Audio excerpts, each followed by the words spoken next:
Hola, ¿cómo están? Vamos a hablar de un tema hoy que lamentablemente ha estado más de lo que quisiéramos en las noticias a nivel nacional. Hablamos de la convivencia escolar no muy sana, con agresiones un poco cada vez más intensas, incluso con algunas armas de fuego al interior de los establecimientos, pero no queremos hablar de estos hechos puntualmente, sino en el qué se puede hacer, cómo se puede mejorar y cómo pueden trabajar la sociedad y las comunidades educativas para mejorar estos niveles. Para eso vamos a establecer contacto con Viviana Hoffman. Ella es directora ejecutiva de Valoras UC, que precisamente se dedica al estudio de la convivencia escolar a lo largo de nuestro país. Viviana, muchas gracias por acompañarnos en Entrevistas CNN. Muchas gracias por invitarme. Viviana, hay más aristas hoy de la convivencia escolar que antes. Hablo porque antes hablábamos del bullying, quizás de las peleas, pero ahora se ha ingresado también todo lo que es lo digital. Entonces, no sé si se ha complejizado aún más el panorama para partir ya el debate. De todas maneras, estamos en un momento en que se ha diversificado la cantidad de violencia o los tipos de violencia, por un lado, y por otro lado, estamos en un momento en que necesitamos hacer más promoción y sin embargo, la sensación es que tenemos demasiados incendios y podemos hacer poco por prever que estos eventos pasen. Por lo tanto, estamos en un círculo vicioso que es urgente romper, porque para poder disminuir la violencia que existe, necesitamos trabajar en promoción de buen trato, de la comunidad que queremos y en prevención también, en que sepamos qué hacer cuando hay un conflicto, cómo enfrentar los conflictos y cuando hay una crisis, saber qué tenemos que hacer también. ¿Y eso se está dando poco o derechamente no se está dando? Lo que es la prevención, lo formativo, no lo reactivo propiamente tal, porque siempre hablamos de cuando ya suceden los hechos. ¿Se está haciendo poco en la prevención o se va avanzando algo más? Se va avanzando, tenemos algunas dificultades por ejemplo, por cuál es el rol que tienen los distintos sujetos dentro de la escuela. A diferencia de otras actividades en que es muy claro de quién es el problema de la convivencia o de quién es por ejemplo, quién es el que se encarga de matemáticas. Hay un jefe de UTP que es el que se encarga de organizar todo el aprendizaje y hay profesores de matemáticas. La convivencia, en cambio, es algo que necesita que todos hagan algo, incluidos los estudiantes. Nosotros hemos visto, por ejemplo, que la mejor manera de promover o de prevenir la violencia tiene que ver con los observadores, con los estudiantes que no son ni la víctima ni el victimario de la violencia, sino los que observan y los que pueden intervenir y detener las cosas. Desde ese lugar hasta los estudiantes o sobre todo los estudiantes tienen mucho que decir, pero también tienen mucho que decir los profesores de aula, también tienen mucho que hacer todos los asistentes de la educación. Por lo tanto, se hace mucho más complejo hacer promoción porque incluye a todos. ¿Se ha hecho mucho? Sí, se está haciendo mucho, muy nuevo también. Existe el programa Convivir se aprende del Ministerio de Educación.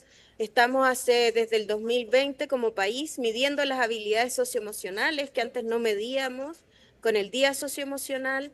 Entonces estamos en un camino, pero necesitamos que las comunidades le pongan el valor que tiene la reflexión sobre la ética, sobre lo que queremos cuidar en nuestra comunidad. Y eso se ha hecho muy difícil, se genera una paradoja, porque por un lado necesitamos parar y conversar y por el otro lado estamos súper apurados, que es lo que nos pasa en el resto de la vida también, no solo en las escuelas.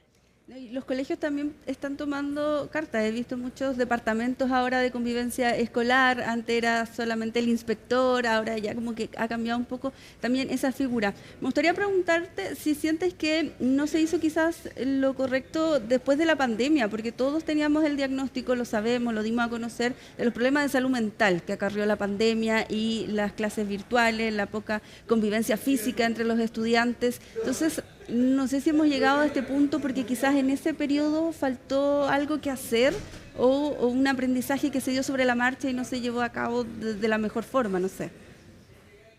Sí, yo tengo otra lectura. Yo creo que nosotros, Bueno, yo trabajo en el tema de la convivencia y el desarrollo socioemocional desde mucho antes de la pandemia y era muy difícil que entrara el tema.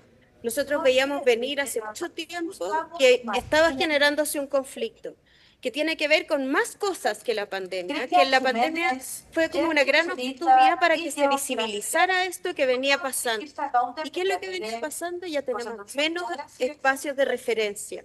Tenemos menos lugares en los que nos encontramos con otros, tenemos menos iglesias, menos clubes deportivos, menos scout. Todo eso nos ha ido haciendo cada vez más difícil relacionarnos con otros, pero también hemos ido aumentando como el miedo que tenemos como comunidad al otro. Y entonces muchos niños no salen a la plaza, no van a la calle y están en su casa y junto con todo lo anterior, como para hacer la bolsa terriblemente compleja, están todas las nuevas tecnologías y el contacto se ha ido, humano, real, se ha ido disminuyendo. Entonces, todo eso se vislumbraba que iba a venir un problema de convivencia grande que se hizo mucho más complejo en la pandemia, pero que no partió en la pandemia. Y entonces lo que está pasando ahora es que necesitamos ir instalando maneras de visibilizar y de hacer prioridad la convivencia, que no se está costando mucho, porque sigue el imaginario de que la escuela es el lugar principalmente para aprender contenido. Entonces incluso pasa que si conversan mucho en la escuela, hasta las familias reclaman y dicen, pero ¿por qué no tiene nada en el cuaderno? Y lo que necesitamos es entender que la escuela no solo es para aprender contenido, es para aprender a aprender, de todas maneras, pero también es para aprender a convivir y para poder aprender a cómo soy, a conocerme, a moderarme, a entender mis emociones también. Y en ese cambio de switch, Viviana, estaba leyendo una columna que escribió usted hace un par de meses sobre el promover una nueva escuela.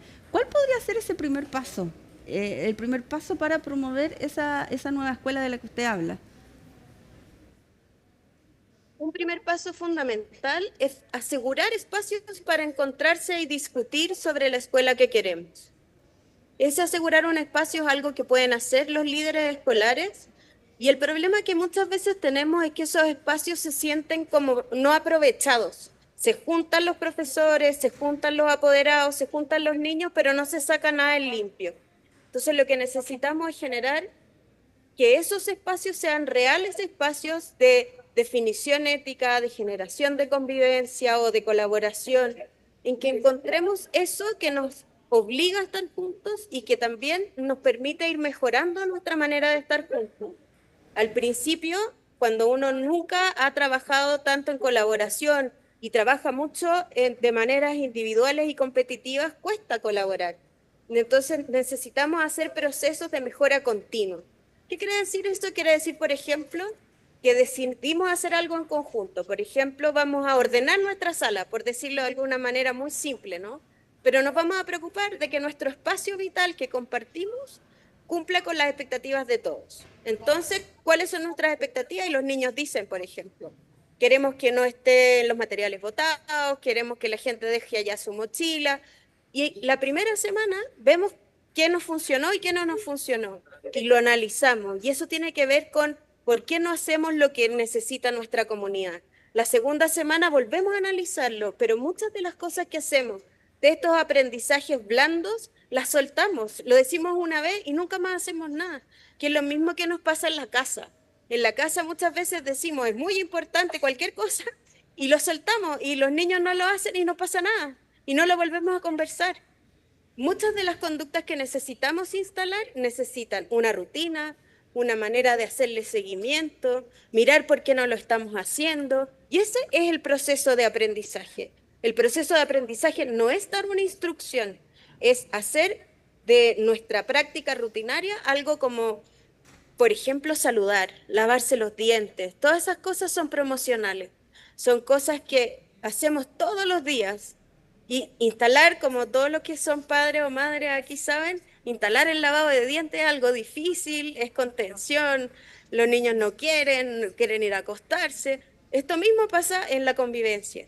Los niños no quieren escuchar a los que no son amigos, pero van a tener que hacerlo porque es muy importante. Y es muy importante que nos escuchemos siempre, que nos conozcamos, que cuando tengamos algún conflicto con alguien lo enfrentemos y no lo metamos debajo de la alfombra porque explota después. Como todas las cosas de promoción, es lo que necesitamos en esta nueva escuela, como tú decías, es tener conversaciones sobre lo que queremos comprometernos a hacer. Muchas gracias, Viviana, por estas reflexiones que nos invitan a los que somos papás también, que somos parte de las comunidades escolares, a reflexionar sobre estos temas que están en el día a día. Muchas gracias por conversar con Entrevistas CNN.